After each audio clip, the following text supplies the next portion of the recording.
When I was a teenager, I hated everything about myself. My face, my body, how it was too thin, too hairy, too unattractive. I never liked myself. I constantly found everything that was wrong with me. I was critical, so critical. I would look at the mirror and hate the pair of eyes that looked back at me. And then suddenly, there was a boy who looked at me a little bit longer than my other friends did. And that made me wonder, what was it that grabbed his attention? Was it my eyes or my smile? He would look at me and smile from a distance. And as a result, I started smiling too, without any apparent reason. To others, I might have appeared as if an idiot lost in a daydream. And then one day, he went as far as to call me beautiful. Beautiful. A word that until now had felt so distant, so alien, now felt like a stranger who had lived close by all my life, but who never stopped to say hi. ये क्या है? Written and perform by. इसमें written perform जैसा क्या ही था? I totally ये क्या poetry है भाई? पढ़ने का कोई सेंस ही नहीं है, कुछ है ही नहीं इसमें। You are all beautiful in someone eyes, remember the eyes they never lie. Okay, in my case I was that boy. अच्छा, अब तुम्हारे लिए हम तुम्ही को खोज रहे थे actually. In my case I was that boy. I was that boy.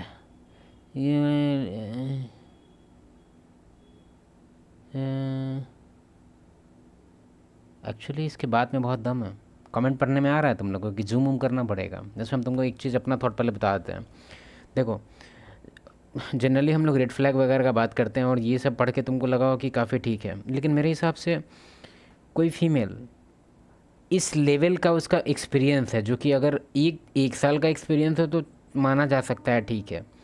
लेकिन अगर ये कह रही है कि मेरा होल चाइल्डहुड ट्रॉमा से भरा हुआ था, वर्ल्ड वार 1 में मेरा ड्राफ्टिंग हुआ था, वर्ल्ड वार 2 में भी ड्राफ्टिंग हो गया था, इस तरह से उसका पास्ट है एकदम स्ट्रगलिंग टाइप का। हमको पता है कि ये चीज़ तुमको सुनते ही अंदर से तुम्हारे अंदर एक काइंडनेस और एक तरह से एम्पैथी जागता होगा कि अरे बाप रे बाबू, कोई बात नहीं, हम तुम्हारा लाइफ ठीक कर देंगे। भारी मिस्टेक हो सकता है तुम्हारा, ठीक है। हम मानते हैं कि इस सब चीज़ में तुम्हारे अंदर होना चाहिए काइंडनेस कि हाँ भाई कोई बात नहीं, लेकिन उसको अपने लाइफ में ऐड मत करना, सॉरी।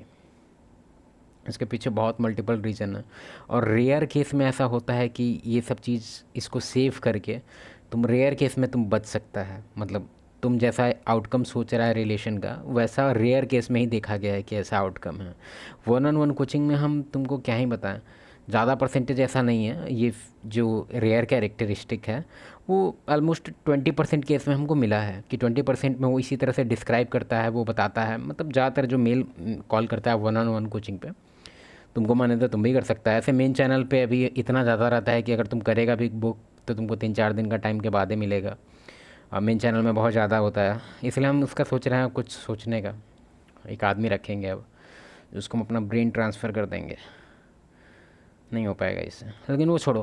कहने का मेरा तात्पर्य ये है कि हमको पता है कि जनरली जो हम लोग रेड फ्लैग वगैरह पकड़ते हैं या फिर, तो उस से हम लोग को लगता है कि हाँ ये तो काफ़ी बेटर डील है अगर इसको कंपेयर किया जाए। तो हाँ, तुम्हारा बात सही है, लेकिन इसमें ज़्यादातर ऐसा केस देखा गया ना कि तुम्हारा लाइफ हेल में बदल जाएगा। क्यों? क्योंकि ये जो है ये अलग केस है। पहले हम एक लड़का का जो कमेंट है उसको हम थोड़ा उत्सुकता बढ़ रहा है मेरा, कुछ लिखा है ये लड़का, कहाँ गया? इन माई केस कहाँ गया भाई? ये लिखा, in my case I was that boy, just give a compliment and leave guy, it's not worth it, you cannot fix her. 2 years we were in relationship and suddenly she lost interest and broke up with me. Loyal women are barely non-existent these days. Stay safe guys.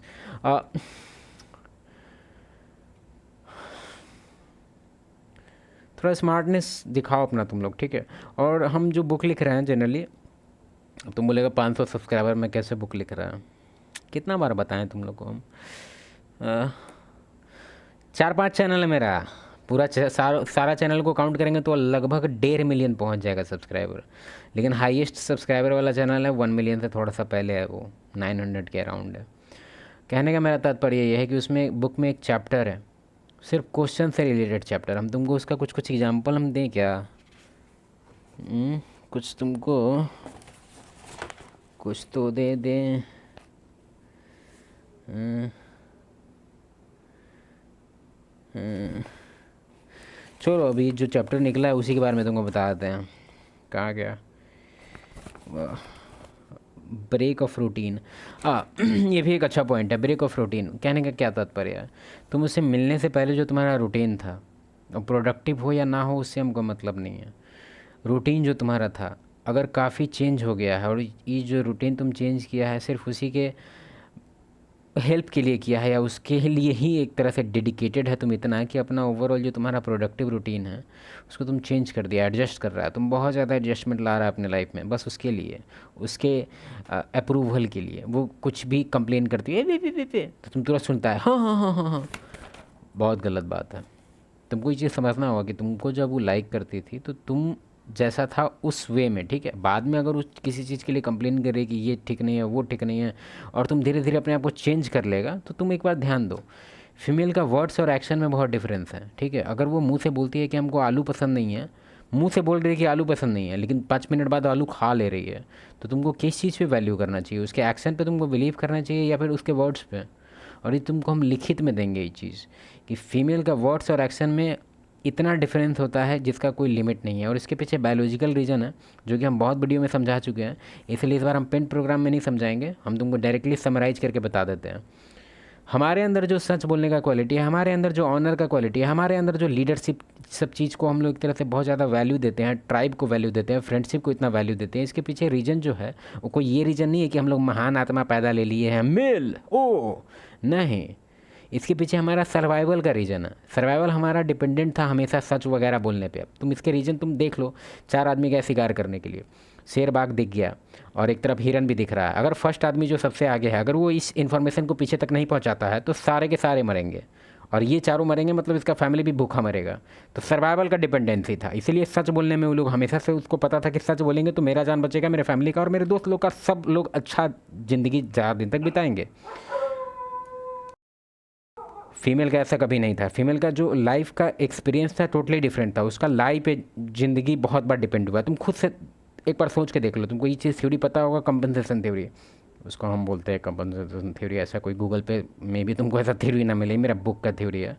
इसको बोलते हैं, कारण है इसके पीछे कि कभी भी तुम्हारे पास कोई एलिमेंट नहीं रहेगा लाइफ के सर्वाइवल के लिए, तो अदर एलिमेंट आदमी डेवलप करता है। फीमेल के पास कभी भी स्ट्रेंथ नहीं रहा है, कभी भी उसके हाथ में देख रहा है, मतलब वो अपने सर्वाइवल के लिए कभी भी अपने बॉडी पे डिपेंडेंट नहीं रही है, वो अपने माउथ पीस पे डिपेंडेंट रही है। तो उसको हमेशा झूठ वगैरह, मैनिपुलेशन वगैरह का टैक्टिक्स यूज करना पड़ा है। क्यों? क्योंकि कंपनसेट करेगी ना भाई, फिजिकली अगर ताकतवर नहीं है तो ब्रेन तो ताकतवर बनाना पड़ेगा, मैनिपुलेशन करना पड़ेगा, मुंह से झूठ बोलना पड़ेगा, कुछ ना कुछ तीसरा रास्ता बनाना पड़ेगा, समझ रहा है ना?